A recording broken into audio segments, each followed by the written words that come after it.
What's up guys, I'm back and iOS 14 is just a few weeks away and these are the new top 10 confirmed features. So to kick things off, Apple is going to introduce a new feature called Clips, which will allow users to preview and use some features of an app without having to install it on the phone.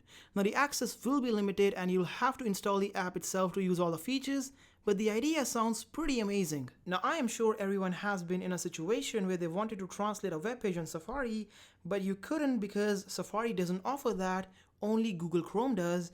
But with iOS 14, you will be able to do just that because Apple is going to embed a translator in Safari, so you will be able to translate any web page you want quickly inside of Safari, and that is just great in my opinion. Now, I'm not sure if you guys are aware of it, but a few months ago, Apple acquired Dark Sky Weather, which is deemed to have one of the best weather API for any weather app. So it's pretty obvious that they will use its interface to make the stock weather app better and give us more accurate data. Now, another app which is going to get a full revamp is the health and fitness app. So Apple is going to add more activities and data inside the app for you to train, and that is a great thing in my opinion. So they will give you workout videos, you'll be able to download them from different apps, and it's going to be amazing, and the app is going to get way better with this update. Now with this update, Apple is bringing Xcode to iPad in some capacity, and I couldn't be happier. Now Apple is also set to bring Final Cut Pro and Logic Pro to iPadOS, but those two are not confirmed, but Xcode is, so that is something we have to look for.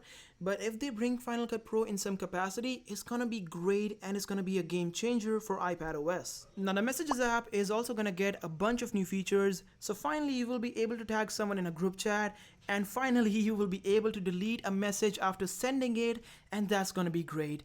And just like mail, you will be able to mark a message as read or unread. Now the most significant new feature iOS 14 is gonna have is this new app called Gobi, which will take the AR experience to the next level. So Apple is developing their own barcode system, and this app will be able to scan those barcodes and give you information. So if you're at a Starbucks, you'll be able to scan a barcode and get information about the menu and the offers, and the same goes for an Apple store. But the one that stood out to me was the ability to find Apple's alleged ear tags using this very app, kind of like Pokemon Go, which brings me to my next change, a brand new Find My iPhone app, which will be way better and more accurate, and we'll have a new family sharing feature which will send the family alerts if someone isn't where they should be, like the school or the office. Now this next feature has been blown out of proportion and explained wrong, but yes, the home screen will be getting a brand new layout, but not as the default screen. This layout will be more evident in the Spotlight search and will help you go through the home screen more easily.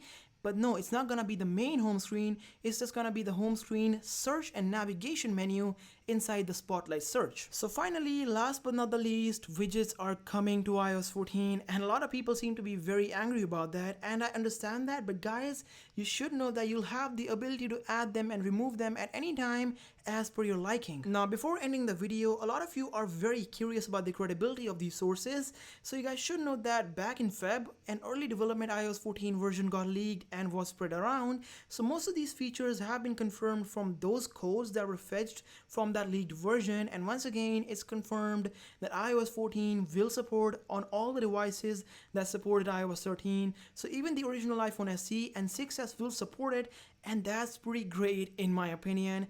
And that is pretty much it. Now I hope you guys are enjoying this series for iOS 14. Now the beta 1 will be dropping on the 22nd of June, and a lot of coverage will be covered then and there, so stay tuned for that. Until then, please like, comment and subscribe. Peace.